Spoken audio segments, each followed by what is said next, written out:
I'm Kyle Fansler from World Soccer Talk, and this episode of the World Soccer Talk podcast is presented by Sling. Now, even though the European club calendar is over, Sling is still a very useful tool for American soccer fans, and that includes the upcoming Euro 2024 qualifiers. Again, those are available via Sling.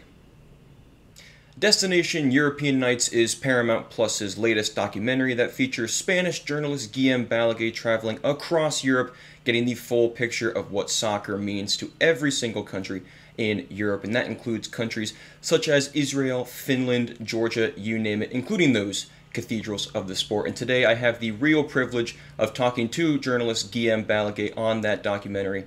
Guillem, you are an icon when it comes to journalists in soccer, and I got to say it's a real privilege for me to be talking to you.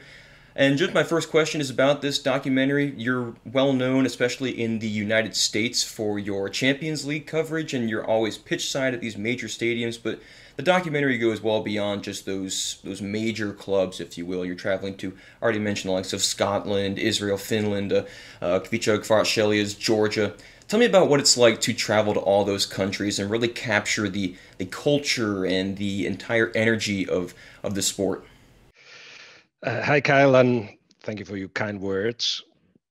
Let me just explain first that this is the continuation of an idea that popped up in the mind of the genius that we got as chief executive, as executive producer, Pete Radovich, about 3 years ago, when I started doing that for what you're describing on the games, pitch side. I think the first one was the first game post-pandemic in Europe, which was the Barcelona-Napoli. And I remember asking my agent, what do I wear? What do they want? So zero knowledge about what was being done because all of it was very, very new. And very soon after that, because there was still a lot of limitations of how you could travel and no fans in the stadiums and stuff like that, a unique moment in history, Pete Radovich said, do you know what? We'll put two cameras on you and a sound man and sometimes a drone. And every time you go somewhere, we'll do something. Yeah, I mean, let's do that. And what came out was the first documentary, which was, if you look at it now, Destination Porto, to see empty airports, empty train stations, empty roads, people with masks, and the amount of stuff that we had to go through. It was a great idea to do at the time as a chronicle of that moment. And then I thought, right, well, I've done my documentary, happy. No, we're doing another one, which was last year, of course, Destination Paris. And yes, as you described it, in this third one, we're doing exactly the same thing, which is wherever I go, I land, got a couple of days because you don't use much more time than that. And there is a producer, there's a cameraman or two, sound man, as I said, sometimes a drone, and go. Obviously, there's a lot of preparation behind what we want to do, as you described, what we want to explore. It's not about the game, but yes, how the game, football, kind of affects the life of people, and how there are so many that dedicate their time, not necessarily in exchange for money, to football, and why, and how football can be helpful sometimes, like we saw in Israel, where we went to see a team, Maccabi Rein Haifa, which is a mixture of Jewish and Arabs and Christians playing together, as an example of what football can do and society when they get their heads together. So that's the idea behind all of these documentaries, and certainly the one that we're doing now. How does the one now compare to those ones in the past? I mean, obviously it's going to be different because, for example, in Destination Porto, you already mentioned it, the world was more or less shut down. But how does, just in general, how does Destination European Nights compare to the editions that regarded the previous couple of Champions League seasons? I am European, and as such, my idea of what your role is as a journalist or as an author, write books as well, is to disappear. That really is the target, that you know the story. But in America, you do things a little bit different. So I think we found now a common ground in which I don't want to be the story at all, but Pete Radovich has suggested that maybe I should just get more involved. So I do a bit of a catwalk in Milan with a model next to me. I serve beers in Munich, I play pétanque in Paris. So there's a bit of an involvement more in line with how you picture your journalist or those that head documentaries like this. So there's more of that. And then every story is different, of course. The thread is football. The thread is the Champions League. But for instance, we're going to go to Istanbul for a few days, and the idea, it won't be so much about Haaland or Pep Guardiola. There'll be some of that, of course, because hopefully we'll be meeting them in the media day on next Tuesday. But it's about Istanbul, who had the possibility of hosting the Champions League final before and couldn't, and who are going right now through major changes, social and political, which all that gets reflected as well somewhere, somehow, in football.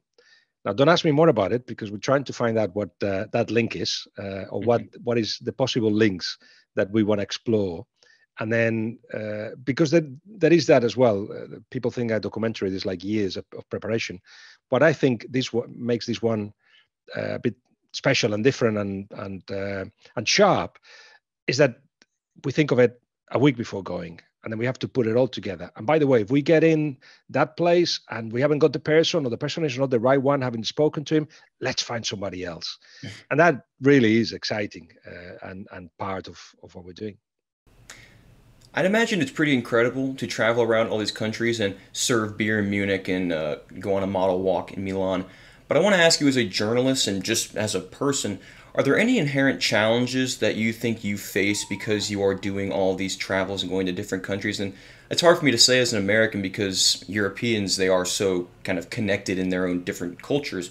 But for you, are there any challenges that really pop up and maybe make your life a little more challenging than, say, the average journalist? There are, but I wouldn't call it challenges, and I'll tell you what they are. It's just part of my job. I don't think of it like, God, another plane, another hotel, another city, or another bunch of people that I don't know if I'm going to like producers. And it's not like that. It's like, who's my next director, or who is going to be the cameraman? Oh, I know him. Oh, I know her. And the same with the cities. And because I've got my memory is zero, is -10. I'm like a fish. It's like, oh, Munich, isn't it great? Oh, look, the colors. Oh, look, the buildings. I've been there 10 times. I should know everything about Munich. I forget.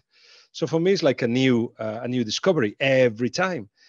And then, yes, there are flights that you have to get at like 6 o'clock in the morning. And obviously you go to bed normally at whatever, midnight, and have to get up 3 hours later and go, because from the moment you land, you're on the go. People are waiting for you, and you have to be in character. You have to be the guy that is happy to meet everyone, and is my nature anyway, but has got a sharp idea of what you're looking for, what we need to get from the other person, and how to leave the person, how to make them comfortable. All that is challenging, if you like, but is very enjoyable.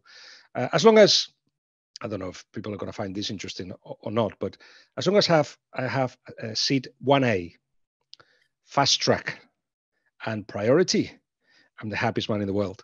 It doesn't matter if it's low cost flight or scheduled flight or whatever, because 1A means that you can be in and out of the plane in no time, and normally carry a cabin bag with me.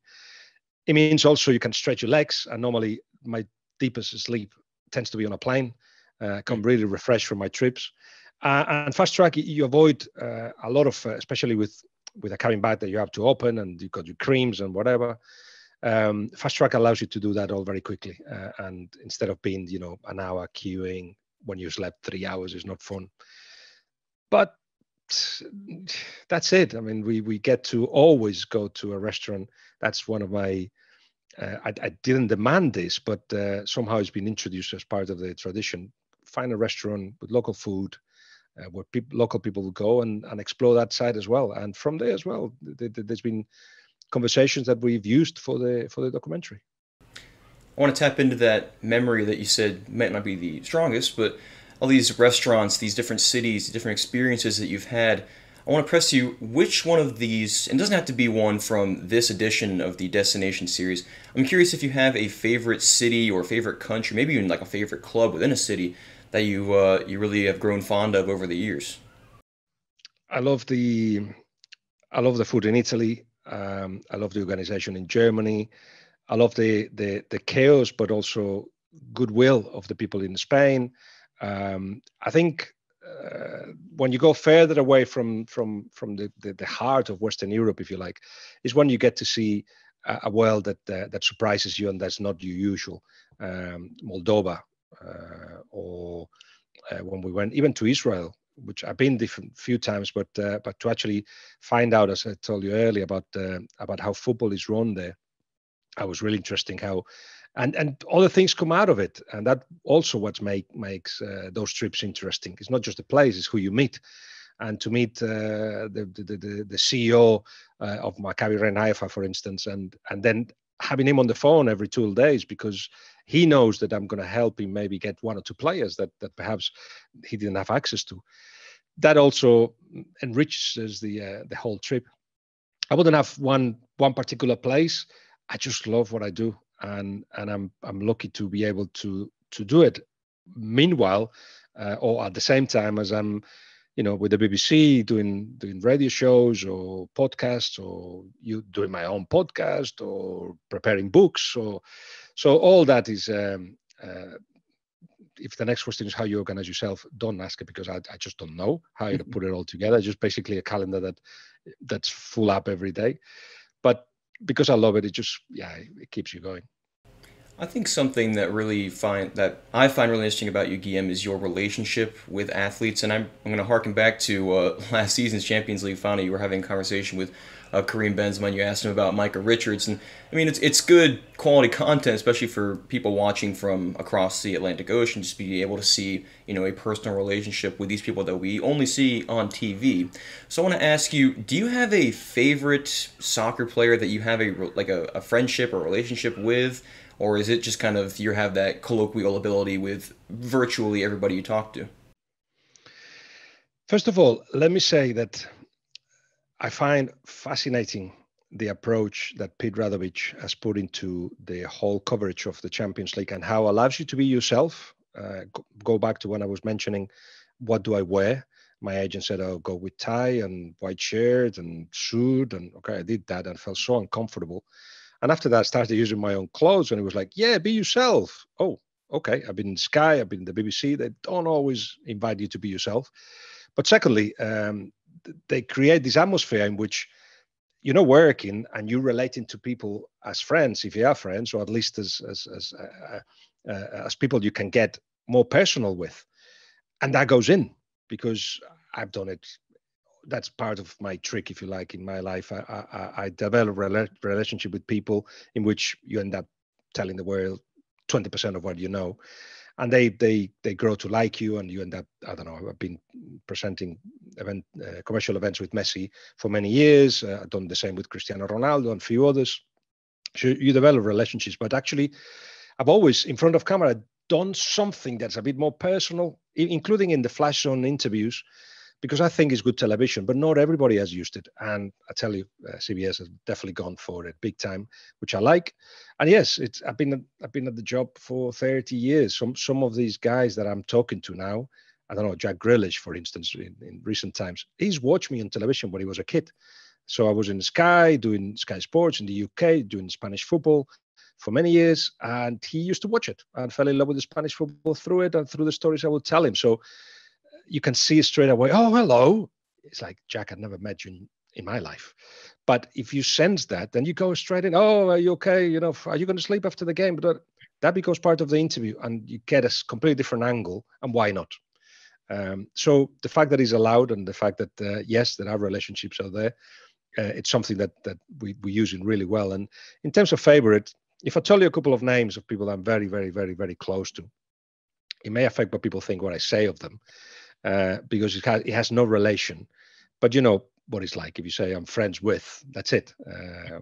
Whatever you say is like, oh, you've just been told to say. So right. I'll keep it quiet. But let's say that my phone book is quite a generous phone book in terms of numbers and people that are on it.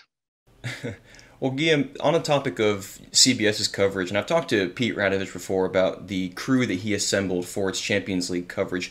I mean, it's awesome to watch, and strictly just from an entertainment perspective, there's not really a comparison, at least when it comes to American coverage of soccer, and you're working with Thierry Henry, Jamie Carragher, Micah Richards on a weekly basis almost when the Champions League is in full swing. Tell me about what it's like working with them and being able to have conversations with them.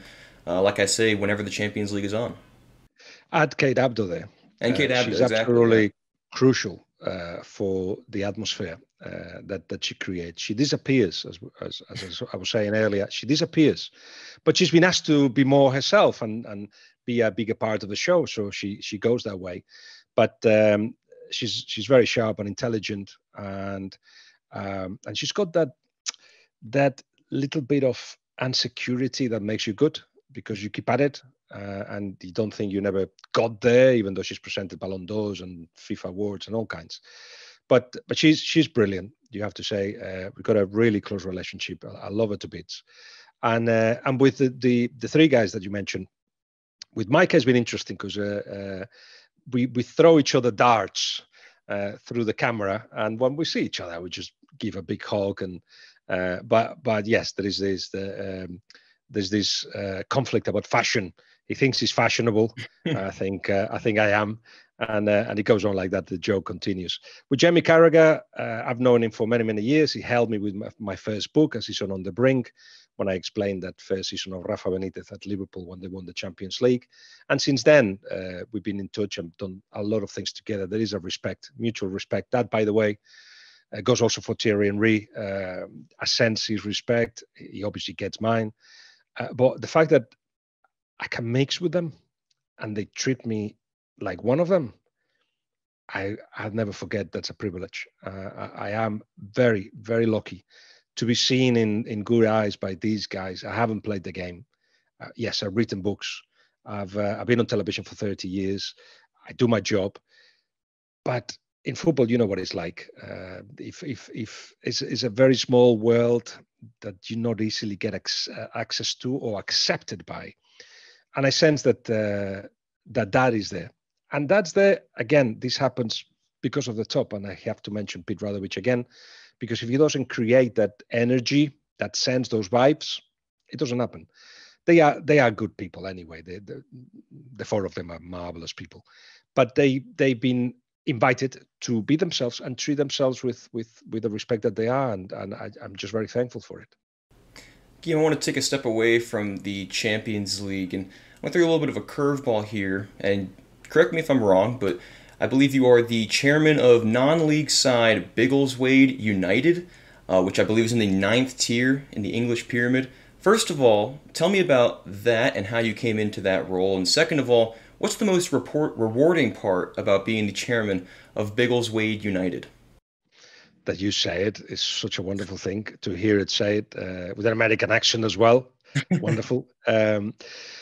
I got my coaching badges, UFAB, and I thought I like to coach, but I never had the time because I was traveling every week. And around that time, I tried to buy a club in Spain with some other prominent figures of Spanish football. Didn't happen. And eventually got an email from the chairman of Biggleswade United at the time. This is October 2014, saying, we hear you talking about football. You think you know about football. Prove it.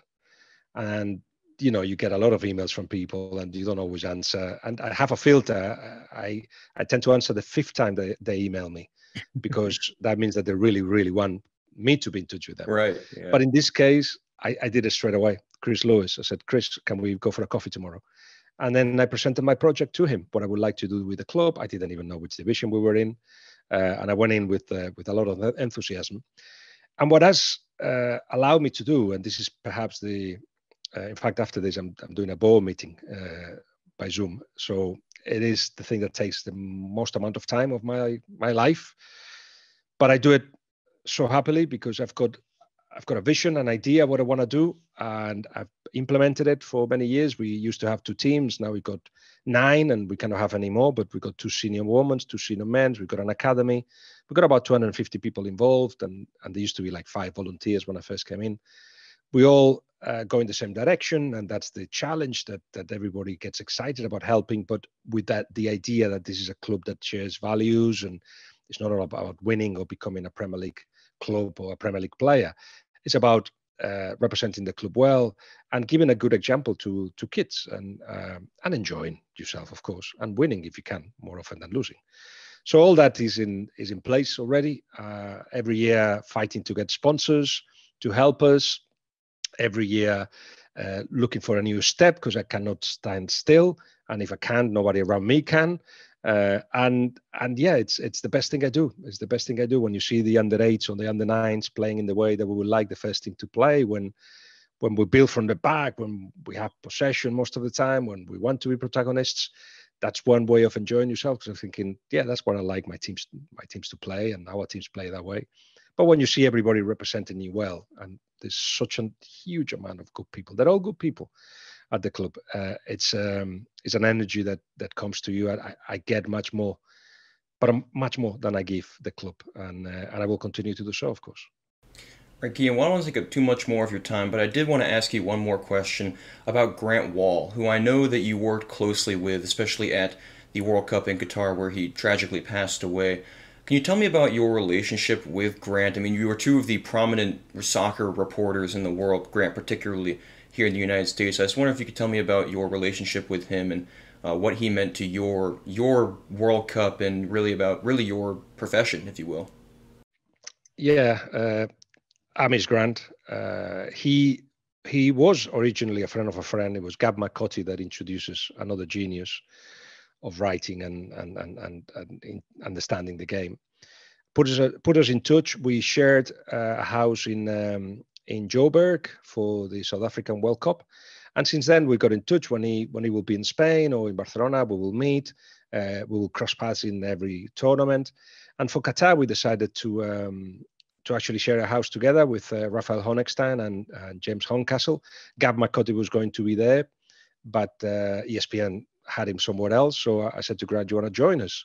And he said yes. And it was great from the beginning, because he worked so hard. He was always in front of the computer and preparing things, discussing things, meeting people. We had a pool, a communal pool in the compound where we were in. And every time he was in, he would be talking to whoever was there. And that sense of curiosity about the world is something that he always had very present. And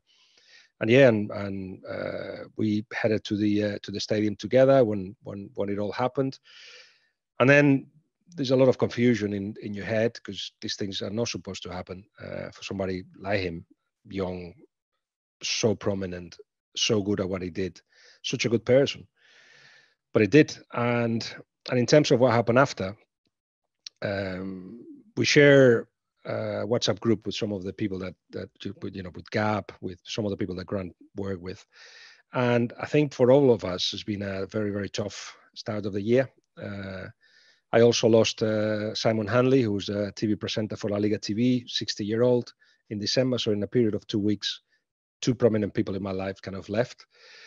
And yeah, I think all these things that I'm telling you about traveling and the energy that you need for it, and the focus that you need to get the best out of what you do wasn't there for physical reasons. Started getting bronchitis and colds, but it was in the mind as well. I just didn't have the energy or the strength to do all I had to do. In fact, I cancelled a book that I had to deliver by now. I'll do it next year. And it was all mixed, all that. It makes you think. I've taken decisions. I've abandoned. Had this plan to conquer Spanish media, even though my career is quite clear already in place. I thought I like my mother to hear me more, on Spanish radio, Spanish television. So I kind of 2 or 3 years ago started being in touch with them, doing things for them. Was taking a lot of my time and energy.